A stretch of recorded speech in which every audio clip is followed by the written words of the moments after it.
of upholding high levels of excellence lies on both sides of the fence. Do you agree with me or not? The curator of a dance festival has a huge responsibility as he or she becomes that crucial link between the artist and the audience. But we must face the fact that dance curators are often at the receiving end of several grievances, issues like many talented artists never getting curated, or the latest concern of pay to perform, or lack of funds to cover even production costs. We also need to look at the challenges that curators face with regards to funding, garnering audiences, and many, many more. In this session, ladies and gentlemen, we will be discussing several of these issues with some eminent curators, hear their side of the story, and of course, ask them some burning questions.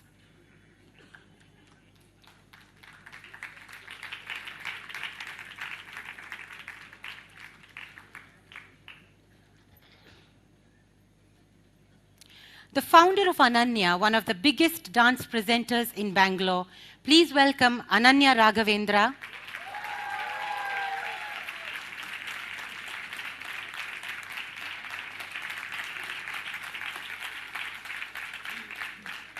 The secretary of one of Chennai's most reputed organizations, the Narada Gana Sabha, please welcome Hari Shankar.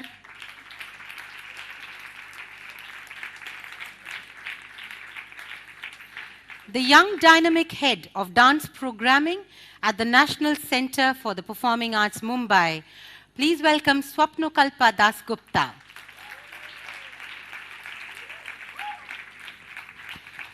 The secretary of the iconic Music Academy and convener of its annual dance festival, N. Ramji.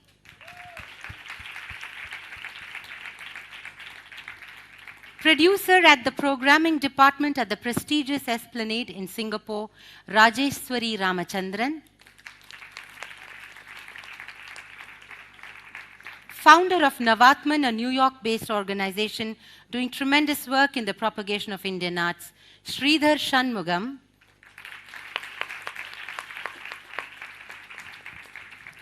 Last but not the least, on his home turf, secretary of the highly distinguished Krishna Gana Sabha, Y. Prabhu.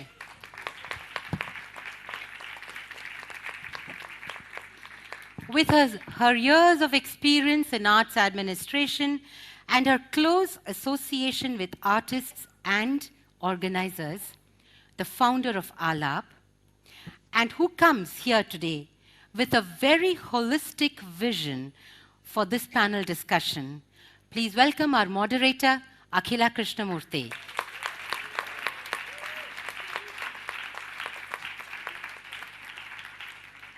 Akhila, the stage is yours. Thank you, Ramaji.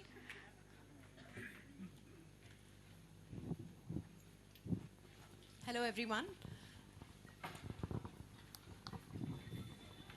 Hello, am I clear? Audible? Okay.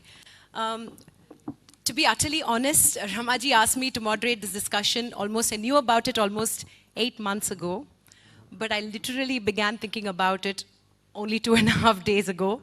And I started rapidly sending questions to my panelists.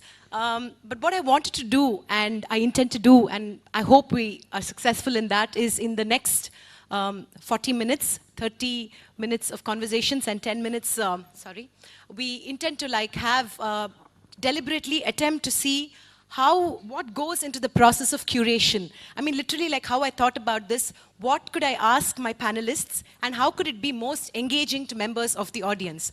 So we're going to start off literally with a rapid fire round in what Karan Johar made famous. And I'm going to ask each of my very, very eminent panel here to speak about what is the one word that comes to your mind when you think of the word curation itself.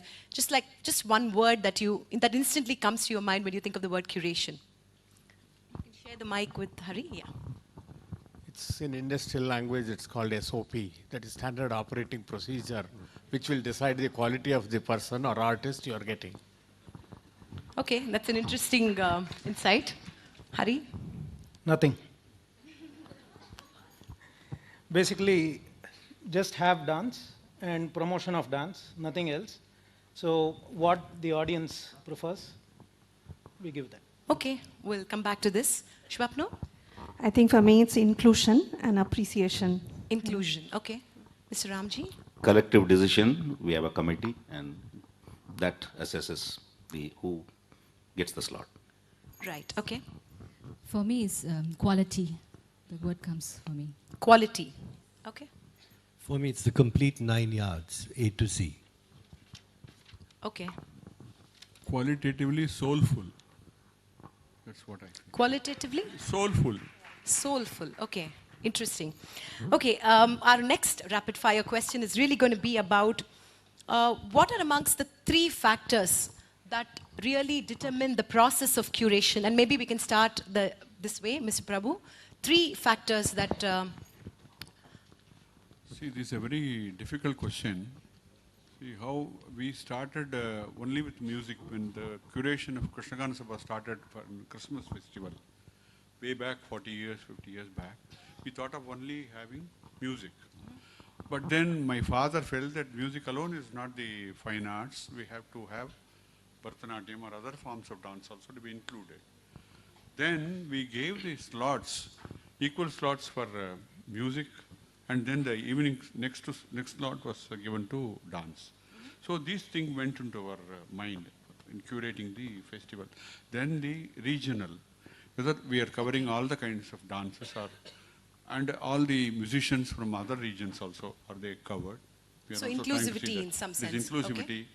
and trying to give a fairly equal representation for the different, those days we have different pantati of music. So we try to select whether Arikudi's disciple is there, whether M.D. Ramanathan is there. Another So kind. content. Content. Okay. Content and Guru Parampara, all that we used to see. Okay.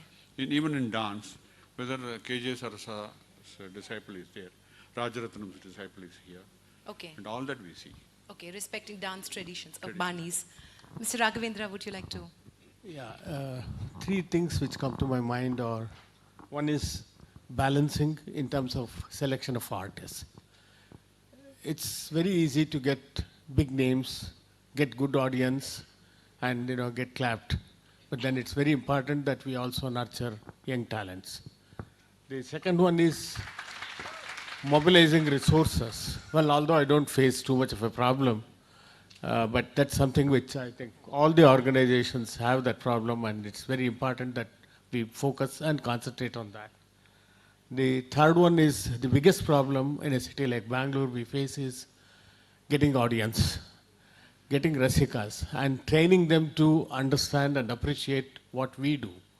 Unless they are able to keep their eyes open and appreciate it by their heart, it's not possible to retain them with us. And that's another exercise which will have to go on continuously. Okay. Thank you. Mr. Shanmugam? Yeah. What we do in we are actually in New York, and we curate festivals in New York. It's very difficult that though we call it an Indian classical art form, the audiences are varied and mixed, and you have audiences from all segments of life. Here we really look at an artist where we look local artists, local trained artists, artists from India. So we are including, it's an inclusive process where we bring everybody together. And also presenting the right quality.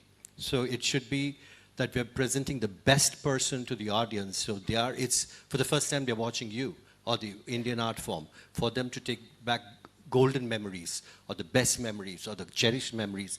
We have to present the best work. And for this process, we should really not sort of demotivate young and upcoming artists, so we have to include them too. So we also work with many other organizations to see whether we can include all these other artists from these organizations where we curate. We have a process of curation, which is very elaborate and very detail-oriented, which, like me and my partner Sahasra Sambamurthy, we both started this organization, and it's our dream to present Indian classical art form and put Indian art form on the world pedestal.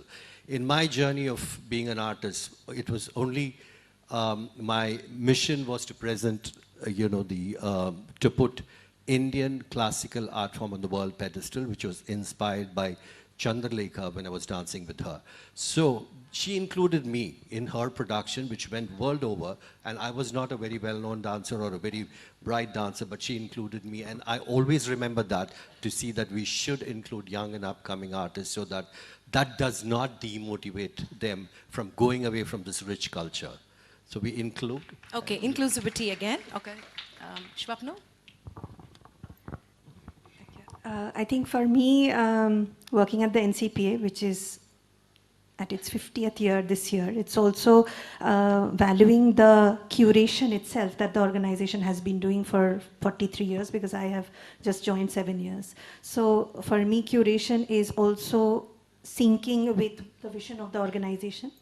And one very important thing for me is I am a dancer and also an arts manager.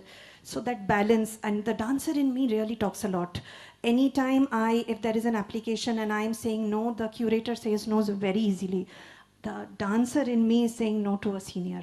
So I think it is a challenge for me as a curator to really see what in that application, or what quality, if the person has worked for so many years in the field, can really be brought out and put on stage so that my audience appreciates it. Hari? From where we started sometime in 89-90, after the auditorium was complete, that's when we started the first music season per se. Before that, it used to be in August or other times we used to have our performances at Music Academy. So once we started in 89, first 2-3 years during the music season, there was no dance. It was just music, and just as Prabhu sir mentioned, that the predominance was for music, and then dance also became a part of the season for some of the evening programs, and we have the entire programs also only in the last part of December, not stretching over to January or before that. So sometime around late 95, 96 is when Natya Rangam as a concept was born for Nardhagan Sabha. And the only idea, and that's why I said nothing also for the one-word answer in your rapid fire. The main aim is the dancer just needs to bring their talent and nothing more. No dancer is going to pay for performing in any organization. They need not worry about the other parts, and we pay for dance.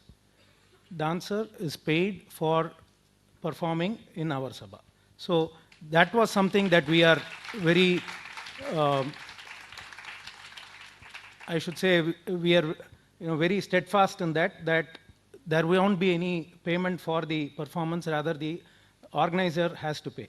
And once you do that, that erases out all the mediocrity. And as saying the classism or bringing good talent to fore, once you pay the artist has a responsibility to deliver to the audience who come and perform, who come to view that. So you start from nothing, and virtually everything works itself out. Once you start respecting the artist and the art form, then the audience respects the artist. Okay. So it's all a cycle that happens after So we that. have one round dedicated exclusively to paying to perform. So we will get to that at that point. Rajeshwari?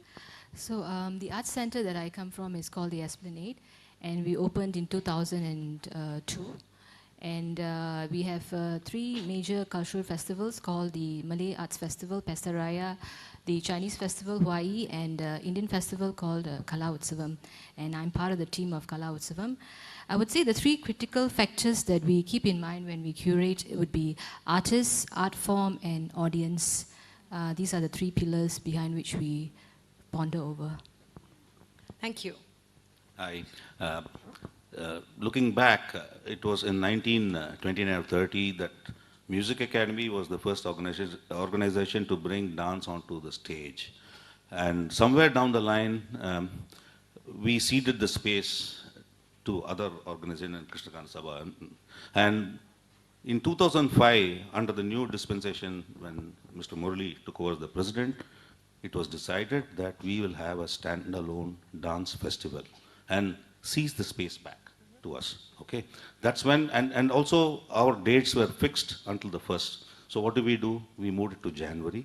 And between 3rd January to 9th January, we have a 7-day dance festival, and where only merit is the criteria, and we pay artists well. Not only do we pay boarding, lodging, and travel also. Okay. So all this is being done at the Music Academy, and it's a work in progress. We are actually evolving every year, year after year, trying to improve upon ourselves, take feedback, and all our decisions are taken by the committee. No single person can take a decision. So that in that way also we eliminate any favoritism or that way. So it goes through various processes. And also you cannot straight away get into the main festival. You have to go through the the Spirit of Youth and then the mid-festivals, and you've got to keep moving up the line. You've got to really work your way. Unless, of course, there's some exceptions to the rule. If we have somebody we find is a great prodigy or something like that, of course, I mean, we do make exceptions to it. So all right. Sridhar, you use this word best, and you said we feature the best. I'm just curious that in a world where, dancers have humongous PR machinery, social media marketing, how do you really determine the best? Is the fact that someone gets an audience, is that, a factor that determines that someone is best? How do you determine who is best in a world that's so distracted, actually? Yeah. What we do in New York is like when we do the curation, we are not just like an artist is recommended, or suppose if they brought it to our notice, we have a panel of 9 judges, as you can call it, but it's not panel of 9 viewers or judges who will be independently given these information of the artist, the videos given of the artist. And that is, the person is, they are not just dancers or artists, they are from a cross-section of people who are coming from various backgrounds. They are dancers, they are choreographers, they are business management people, they are somebody down the line or working in MTA or somewhere like that. We give them this details, the video or the social media information. And we have a set of questionnaires which we give to these judges for them to look into. So they look into it and give us a feedback on that. And based on which we take this to the main panel of curators. From there, we choose the artist to be performing. Sometimes we just break the line, but also we follow this the max so that we identify them as liked or reviewed properly. And for us, from our... And you don't mean social media likes, right? Not social media likes. Social media likes are where, today everything is social media. And also it's been misrepresented. It's also been glorified, glamorified, fantasized. And the artist just put a 2-minute piece and we can't get carried away by that. But even for the artists, we have a set of questions which they go through and we see what they're passionate about. Okay. And that... So you're saying it's a very collaborative, yes. Detailed sort of an approach. Yes. Mr. Raghavendra, how do you, feature the best in your festivals? What is your criterion for the best? Maybe I'll take a minute to tell about myself. Sure. In the sense, I'm a student of science, and people do call me an Aurangzeb, saying that what I know is very little in this field of art. I don't agree with that for the simple reason Aurangzeb had better ideas than me. So I don't depend on myself. I as a layman, when I watch, does it impress me? Is first question that I ask. If, as a layman, if I am satisfied with what is done, I'm sure it will satisfy even the artists or connoisseurs. And yes, we do have a panel of young artists who are genuinely interested in the quality because it helps them to learn when they get good artists. Okay. We have a team of about 6-7 dancers Right. and a team of about 6-7 musicians Right. who take care of that. As I was mentioning, I stand there outside as an organizer just to facilitate everything and then just supervise what is being done, whether it is genuinely done or not. Right. And they take the decision on the basis of whatever exercise that they can do, like contacting their gurus, collecting their biodata, going through their video recordings, all this they do. Is done by them. Super. Shwapna, you live in Bombay, fairly far removed from, I mean, even if you live in Chennai, it's like there's so much happening that it's almost all consuming. You live in Bombay, perhaps in some sense far removed from what's happening in Chennai. How do, genuinely good dancers, young and old, manage to find, how do they reach Swapnakalpa and how are they able to get an opportunity? How are you keeping tab of the quality that's happening in Bharatanatyam, especially in Chennai, for example, which is... I have a very controversial answer. I thank Facebook. Okay. YouTube. So dancers who are not on Facebook may not find an opportunity? No, of course. So my email address is there on our website, on Facebook and every platform possible. I also have my mobile number in my signature. So anybody who emails me directly gets my mobile number and not like one landline or something to connect. So I try my best to be as accessible as possible. In terms of, we were talking about selection and how we plan the year. In NCPA, most of you might be knowing that we have many dance festivals as well as monthly platforms. So we also have that same structure of the artist coming first for the monthly platform, getting a good show, not just in terms of houseful, but also in terms of quality, everything together, holistic, and then we slowly move the artist to our dance festivals.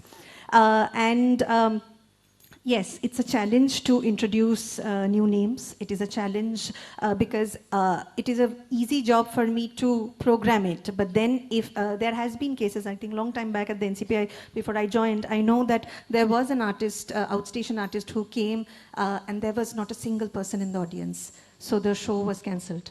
Oh, wow. Okay. That is a very scary thing for a curator.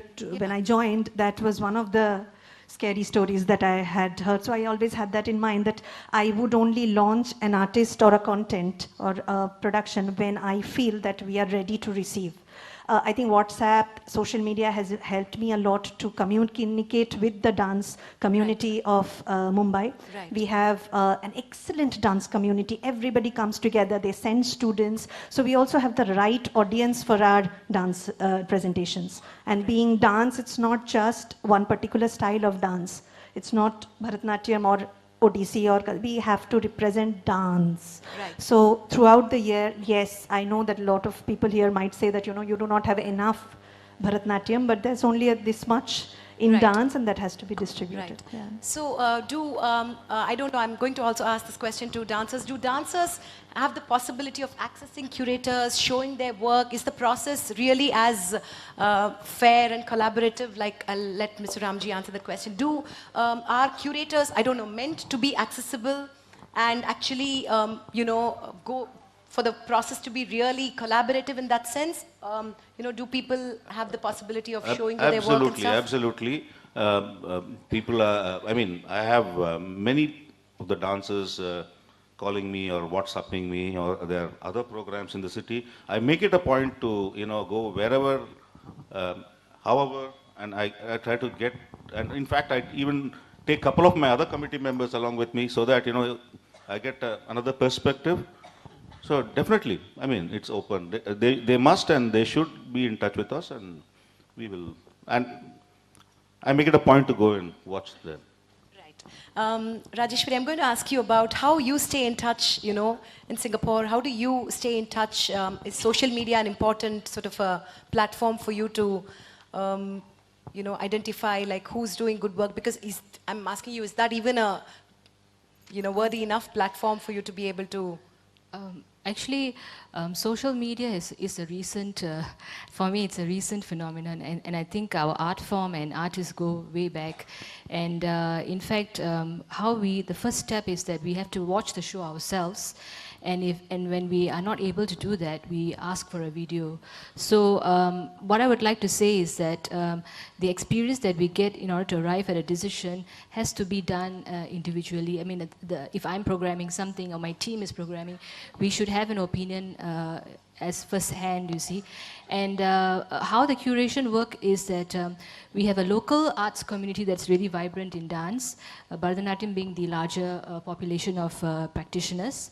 And apart from that, we also have an opportunity in the festival to actually bring down overseas artists. And we focus on not just India, but the diaspora as well. So, and the spectrum in which we present the dance is from classical to contemporary. So we have had artists like Aditi Mangaldas and a few other artists who practice the classical in a contemporary perspective. So I would say the curation is very important for us to know the art form. I mean, I'm trained in dance and classical music as well. That helps in the decision-making process. Yeah, it helps that, yeah. Okay. So I'm now going to address the elephant in the room. Around the time that we, the Natyakala conference, launched the Pay for the Arts campaign, there was another campaign, parallel campaign, that was launched on social media, which was paying to perform, or don't pay to perform. So I'm going to, ask organizers and presenters and curators here about how are they, how are they managing to keep a clean sheet, so to speak, and really, why is this even being talked about if there's no element of truth in this? So I thought I could start with Mr. Prabhu. What are your thoughts on this? People, why did this campaign actually unfold if there is no element of truth in it? No, the Pay for the Arts is, my father used to say, even a Karga play should not be given free. So that was his idea. So we also felt this year that we should give the due recognition to the art form. And they put in so much of effort, research work and all that. Only if we generate this first Pay for the Arts, then we will be able to pay for the artist also can happen. So first of all, we want to do that, and we, in our Sabha, we have a process of selecting only meritorious people. Right from Elamil Taraminur program is there, wherein we refer to the Guru and get the student's name, and we feature them in the program. And from there, the 3 judges will be there, and they will put the marks for their exposition, how they are doing it and all that. Then there is a Pongal Dance Festival in which 3 categories are there. Lower, middle and higher. And all these things are selected through social media also we refer to. Okay. We see the CD and all that we do. And we eliminate no sponsorship or contribution from any of the artists. From the artist. From the artist for the art. We don't receive anything. It's a very clear statement. We don't even accept sponsorship from the artist to feature them. From the artist, okay. Yeah. It is only merit. And we see the merit only, and then if it is good, and it is, as I said, it is qualitatively soulful, we watch, and we also refer to some of the people in the field, and then get their feedback, and then feature them. Right. And actually, Surupa Sen, Pratima Bedi, we featured her so long back, and it was such a qualitative program here. Right. And nobody featured her, probably thinking that she's a cinema artist or something like that. But my father saw the program somewhere, and he featured her here, after which Surupa Sen came. And now Surupa Sen is a rage everywhere, wherever she goes. Right. That is how we see. We see the merit of the artist and select. No, right. So I nothing don't else. want to make this conversation about privilege, but do you think in some sense privileged dancers, and I mean privilege in the context of a socio-economic background, perhaps have the possibility of more opportunities in dance festivals? Hari, your thoughts? See, unless somebody has the opportunity to perform somewhere, people are not going to see, even if the curator has to watch that. So, yes, to that extent, if somebody is privileged, they do get an opportunity somewhere, so that some curator or somebody can see it, and then thereafter, recognize the talent. So to an extent it plays, but in the long run, it doesn't, that alone does not work. You need to have the skills to deliver. So unless you have the talent, you have the skill, the audience are quite discerning. They know what to look for. They are knowledgeable, and they decide eventually what they want to view.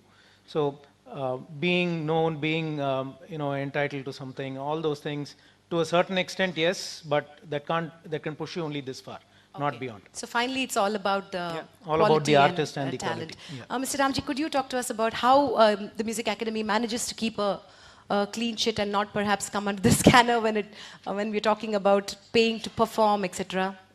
See, I mean, a couple of times, even some artists have approached me and told, how much do I need to pay? And the only thing I did tell them was, please, let me be the last person you even mentioned this. If I were to take it to the committee, you will get blacklisted for life. So please, I mean, forget it that you even spoke about it, because... So it obviously does exist, I suppose. I'm sure. Yeah. Of course. Okay.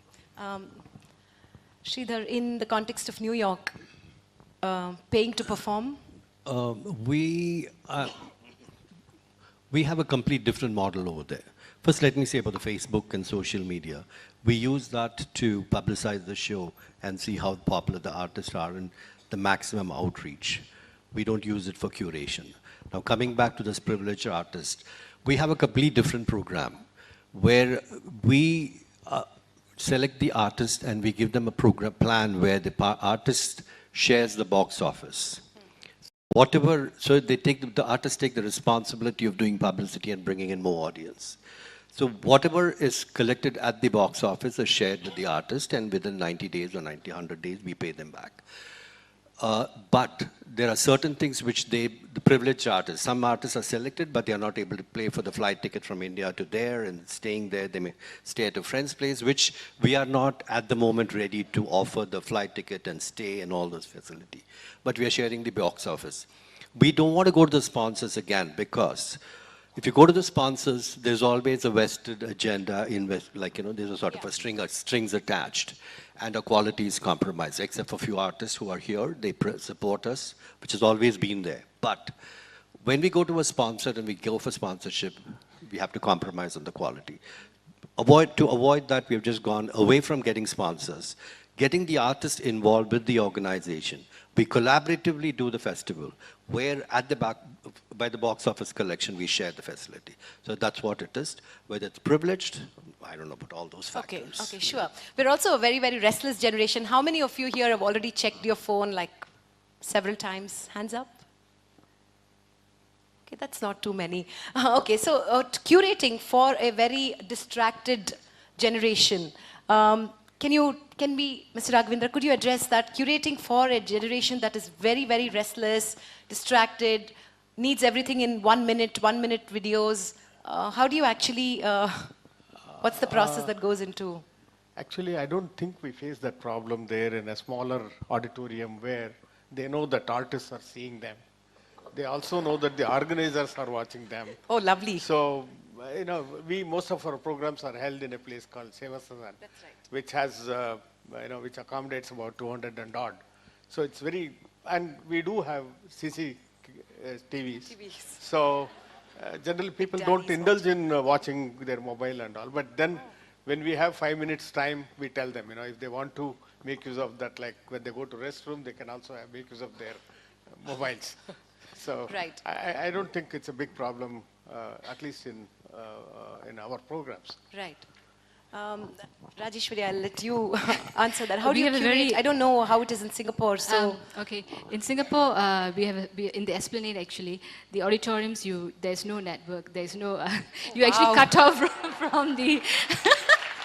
That's fantastic. So even if you want to, you won't be able to look at your phone. I mean, probably you can.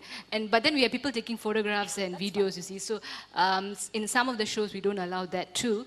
Okay. But then again, the larger issue is kind of solved when you enter the auditorium already. But of course, with regard to the audience, we have this challenge of people watching YouTube and stuff, and so the live show component sometimes is like, why do I need to go and watch a show? Yes, fighting an audience. Yeah. So social media in that way has kind of posed some challenges to us presenting shows live, you see. So we have to definitely find ways to engage, especially the next generation of audience, to understand the experience that they're going to lose if they were to watch it on YouTube. Right. And finally, I'm really going to talk about what opportunities have all of you provided for youngsters, aspiring dancers to be a part of this festival. We are in some way, sort of caught up in nostalgia, and we love celebrating the legends, but really, are we providing enough opportunities for, I'm sure there are so many young aspiring dancers here. Do you think that they find enough opportunities in your festivals? I know that you've created an extra slot this year. Maybe you could talk to us about that. Now, I mean, we have this fantastic auditorium, 1,500-seater, with all the state-of-the-art amenities. We have lights, you name it, you get it. And now, we have this slot. We have time available between 1 o'clock and 4 o'clock, and we decided to have one more slot because, okay, there were a lot of artists who are pushing in and who want to get into the 6 p.m. slot, and we are not able to accommodate them in the 11:30 slot, so we decided to have one more slot, and we'll have 6 dancers who will be presented at the 2 p.m. slot. Pretty much, we consider this slot as the same as the 11:30 slot. So we just expanded the 11:30. Okay. Mr. Prabhu, what opportunities does Krishna Gana Sabha provide for young aspiring dancers? Are there specific festivals that are dedicated where, young aspiring dancers have the opportunity to perform? I told you, we start with young aspiring dancers right from the beginning. Elamil Tanamai is the name we have given, and the students are selected by the guru. We contact the guru and ask them to send 1 or 2 applications along with CD, and we watch and see whether that rates, and we select one. And so every guru, almost about 25 to 30 gurus in the city or outside, they are given an opportunity. That is one thing. And we have a Pongal dance festival, which we originally had from 3rd to 11th. Then when Music Academy started on 3rd, we have pushed ours to 11th. Okay. So it's a mutual arrangement. We complement each other. Complement each other. So that Pongal dance festival, we have about 3 slots going to different category of dance students, and from that we select and feature them in the main this Margadi festival also. Right. So it is like that. Right. Could we talk a little bit about this whole everybody talks about mediocrity in dance that has sort of creeped in, and this whole demand-supply ratio. There is anyone and everyone is now a dancer in some sense. There's no dearth of supply. I'm really curious about how do you ensure that your festival really, what would you think, where after you conduct a festival, for example, what would you think, how would you know that a festival is successful? Is the audience an important aspect that determines that? Like, how do you know that you've had a successful festival after the festival is over? Yeah, Sridhar, yes. One is the audience. Suppose if you're sold out, so we consider that as a successful program. Also, we get in New York, there's a tendency that people go back and send some sort of Facebook, and they post it on Facebook, or they send reviews, or they send feedback from to our administrators who are there. So by these feedbacks, we are able to say whether it's successful or not. Say, for example, an artist has been really selected and put there, and they don't understand the art form. Say, I put Manipuri on a New York platform, and not Manipuri, so, another dance which they think they've not understood.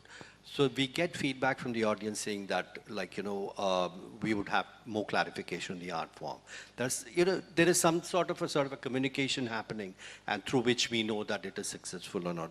But one thing is financially successful is very important for us, so that the artist also takes back the money. If it's sold out, it is a successful program for us. Right. And what about funding for festivals? Are there enough supporters and patrons that you find to support all your initiatives? Me? Mitra? Yeah. I don't know if it's the right platform to confess. Me and my wife, we have decided that we conduct all the programs with our own resources. Wow. In turn, all the CDs that we came out with, musicians, they have helped us to bring it out without taking a single pie. It's fantastic. So the relation between art fraternity and Ananya is not that of organization and artists. It's more like friendly relation. And they do whenever we want. And they know the limitations that we have, as individuals, how much we can plow in. So even the senior-most artists, never have I heard them ask for anything great. You're definitely an Aurangzeb with a heart. Really? Yeah, but that's the kind of relation we have, and particularly, although we have been in music field for the last 25 years, dance we started with the blessings of Guru Maya Rao and also Lalita Srinivasan Madam, who are all from Malleshwaram only. When the younger artists know that I have artists like them to support me, they are all there with me. So I don't have to really, we generally don't discuss about either sponsorship or remuneration. Whatever is comfortable for me, I give, and they happily accept it. Right. Shwapna, I suppose yours would be the exact opposite. The NCPA is definitely flushed with funds and funding, right? No? No? Sorry.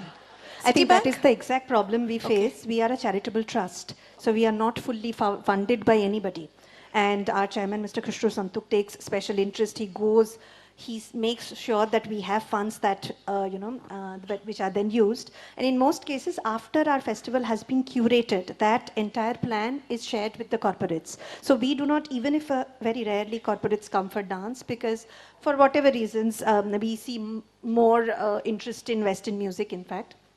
But when they do, there is absolutely no interference in terms of who the artist is going to be or what. The only interference is that they might just say, give us 10 tickets more. That is the only thing. The number is less, but I think in Mumbai, we are blessed that we do not have any, at least in my 7 years, I have had multiple festivals which have been sponsored by different banks, different other corporates, and there has been no interference in curation. Yes. But definitely sponsorship is not that much of a concern. And obviously when you have the funds, do you think that the possibility of curating I think with the CSR paying mandate, the artist well, everything with becomes... the CSR mandate, it being a project, so our individual dance festivals do not come under it. So it has to be something which is going around for the entire year or so. So our training program and something, yes, but dance festival, which is a 3-day activity, by nature doesn't come under CSR. And most of their arts funding for the arts for corporates in Mumbai, from whatever I have understood from the corporates, is under the CSR scheme. So that is the main challenge. But sometimes, touch wood. Yeah, clicks. Right. What about you, Mr. Prabhu? Is funding an important concern? It is very important, and we have some corporate funding and banks. They don't interfere in our programming at all. And we see only merit and then feature them. None of the years, I think, we have had any problem for any sponsor. But sponsorship is not sufficient. I would like to take some lessons from Mr. Raghavendra. That's, phenomenal. I have to go to Bangalore and take some lessons. He said he's quite comfortable with sponsorship earlier. First question, I think you said that. So we'll have to take some. That's personal funds he's talking about, right? Now he said. Earlier he said sponsorship is quite sufficient. So you first answered like that, is it not? Everybody likes talking about funding. That's what we all need. Funding, that is what we need now. Absolutely. Need of the hour. Yeah. What about you, Rajeshwari? Does Esplanade get enough funds to be able to, Yes, curate? so the Art Center is a government initiative, and so we are very, very lucky in that way to have the government support the arts. And Singapore, in the Singapore context, actually our artists also have a National Arts Council that gives funds for certain projects, development of new work. So we do have, it's actually the opposite of India actually. A lot of corporates support because there's no government support, but in Singapore it's the other way. We would like to grow a corporate support, but we have sufficient government support in that way. Yeah. All right, okay. Thank you so much. I'm now going to throw the floor open. We have audience managers with mics. Please feel free to direct specific questions to whoever you'd like to. Sure. Kirti, right? So, sorry, I had already so many questions even before the panel had begun. So, thank you so much for having such an interesting panel discussion and adding really qualitative points. I have two questions for everybody. What are you doing about building audiences? Because I find I'm a dancer, so when I perform, I find a lot of old people coming to watch my performances. And my husband tells me that they're not going to be around for the next 20 years or so. So what about who's going to watch you after 10, 15 years? And actually, I'm sorry to say that is the truth, because classical arts, especially in cosmopolitan places, are generally viewed by older audiences. So what can we do as organizers to build in the incoming generation to watch classical performances? Mr. Prabhu? See, the entire responsibility cannot be pushed on to the organizer first.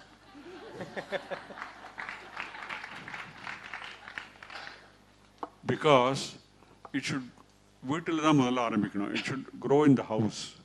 The parents should take sufficient steps to educate the children about the classical dance or the classical music, the rich tradition we have. If they don't do anything there, nothing can be done here on the stage. We can't do anything. There was enough time and the parents used to switch on the radio and there will be some music going on. The children also will go, even while going to the school, they will have enough free time in the morning hours. They used to listen, and even if they don't want to listen, it will go to the ear. Go to the ear. So that way they were aware of some music is going on, there is something there after some time. Because classical music is not easily absorbable. You have to train yourself to understand or at least become known to that. So the parents should take sufficient interest to educate the children about the classical So arts. you're saying the onus is not merely on the presenter, Kirti? Does that answer your question? Not on the organizer. Not solely on the organizer. Is there are there any other questions? Sure, please. Sorry. Go ahead. As the mic is given, can I answer one of them? Sure, please. As the mic has been given, I'd like to suggest it's also the responsibility of the dancer or the artist to publicize her show and bring her friends and youngsters. So lady, you don't have to just say that you're just performing. You have to bring your friends into the show so that we get the box office full and you get your share. And go and watch when your friends are also performing. Yeah. Make sure that you go and watch when your friends perform. Exactly. That is really so important. Yeah, thank you, Hari. Yeah. Because we invite people for our show and then don't show up. Yeah, thanks. Yeah. Since a lot of people spoke about inclusion here, what about curating folk arts on the same platform as classical arts? Mr. Prabhu would Shwapno? Can I just sketch? At the NCPA, we have started an NCPA Mumbai Dance Season, which is a 30-day festival, in which we have a dance festival dedicated to folk arts. Over the past 5 years, we have tried. It is tough because, again, content always doesn't, for whatever reason, sell. So even if we are having a very rare folk art, people don't come. And the last thing you want is that nobody in the auditorium. So it's a big struggle to present folk arts. But we have started. People have also started coming little by little. But it's the fact of life that for classical dance forms, we have more audiences coming. We do not have audiences coming for folk arts. Once they start coming, of course, presenting is the easiest thing to do. I think most important is to practice it, which they are doing, and people visiting and appreciating it. So yes, See, I also think that there has to be curation for folk arts also, as there is for Bharatanatyam or any other dance form. So it's, if the audience need to appreciate, they need to reinvent. Yes, there is the skill that is their part of their original repertoire. But what do you do thereafter? You know, how do you improvise it so that you make it attractive to the audience? So we used to have, about 15 years back, we used to have in our Nardhagan Sabha compound in front, we used to have folk arts during those 3-4 days around Pongal. But then the crowd, the first year, people think that there is something new, and then there is this inquisitiveness to go and watch. But that dies down after a year or two.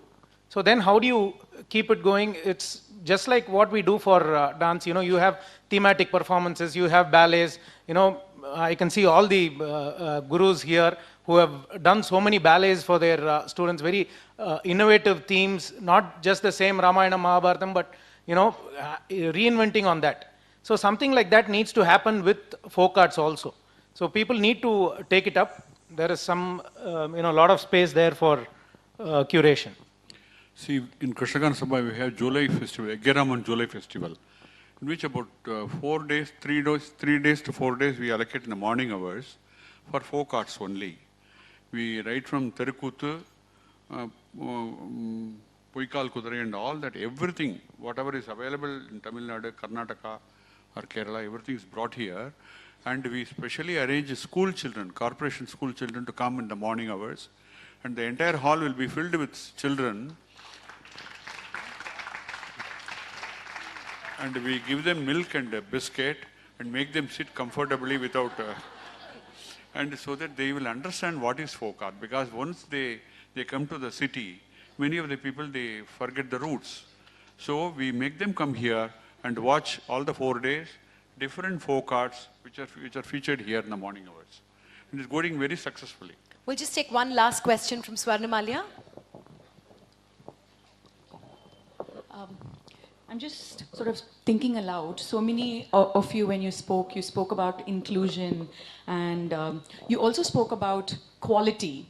But have you, as curators, mostly all of you are individual curators. I know you said collective, but it is a collection of individuals at the end of the day. Have you wondered, you know, we talk about aesthetics, and a certain aesthetics is how people, all of us, we have our own preferences. But as curators, have you ever wondered if your curation is veering towards a certain kind of aesthetics? And this also leads me to the second question. When that happens, and when you like certain artists and certain kinds of performances, what happens is you tend to like certain other kinds of younger generation performance of the same aesthetics. And this sort of continues, and it becomes over time a clique.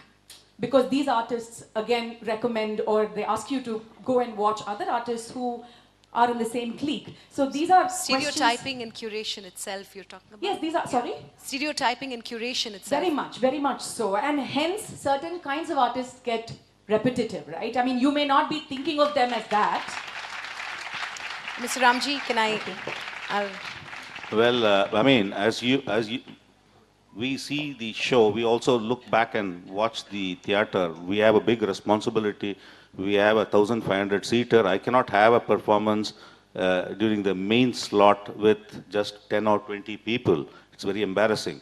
At the same time, you know, how we measure whether our festival is doing well and we are doing the right thing is, we have every year 200 to 300, now it's increasing 400 students coming for that 1 week. Because in that 1 week, we try to present the best possible under our collective,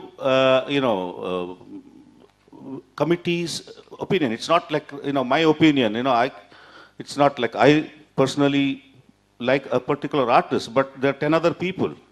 Not everybody is going to toe my line. In fact, we have a lot of arguments within our committee, but that's it. But healthy in that way. That's how we... Right. Rajeshwari, would you like to respond to this? I think at the end of the day, apart from artists, we're also trying to grow an audience to appreciate the art, the productions and the work itself. So where there are many acclaimed artists, when we started the festival, they were all presented because people know the names and they come for the show. But with the next generation of artists doing work, we want to shift the appreciation levels to appreciating the work and what the work is about, the concept. That would be I think, a more sustainable, growing appetite for the audience as well as the artists in the long run, I feel. Sure, just your final. To answer that question, consciously we have created a sort of a questionnaire where we say that if an artist has been recommended or if he's performed earlier in our festival, that do we have a repetitive of the same type or same gharana, or as we call, are we presenting them again this year? If so, why? So that way it takes away that sort of a click which happens and we take the same type of stereotyping, the choreography. Yeah, I think people also, I'll just take, we see that we don't have the same guru students, not more than one, try and do that. But this is all this noise is only about the December, Margazhi season. So rest of the year people forget. There is this whole 330 other days in the year when dance also needs to happen then too. There are people here, there are audience here. So, we have 300 days to have performances of other gurus, artists, or gurus, sishyas and all that. So this forming a clip group does not necessarily hold true. And we have plenty of dancers now, plenty of dancers, plenty of gurus. And it's not like the old times when there were only a few gurus and a few banis and, they were being patronized. But now it's a problem of plenty that way. Yeah. Anyway, on that note, I'm so sorry we're running out of time. The panel will be available to answer your questions. I'm really sorry about that. Thank you so much, all my co-panelists, for sharing your insights. I hope some of the questions that we asked will allow you to think about curation itself.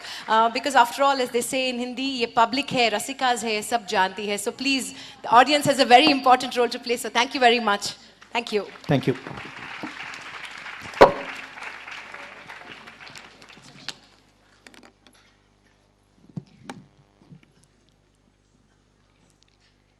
Shri R.V. Raghavendra, Shri Hari Shankar Krishnaswamy, Ms. Swapna Kalpa Das Gupta, Shri Natarajan Ramji, Akhila Krishnamurthy, Ms. Rajeshwari Ramachandran, Shri Sridhar Shanmugam, and Shri Y. Prabhu. Thank you.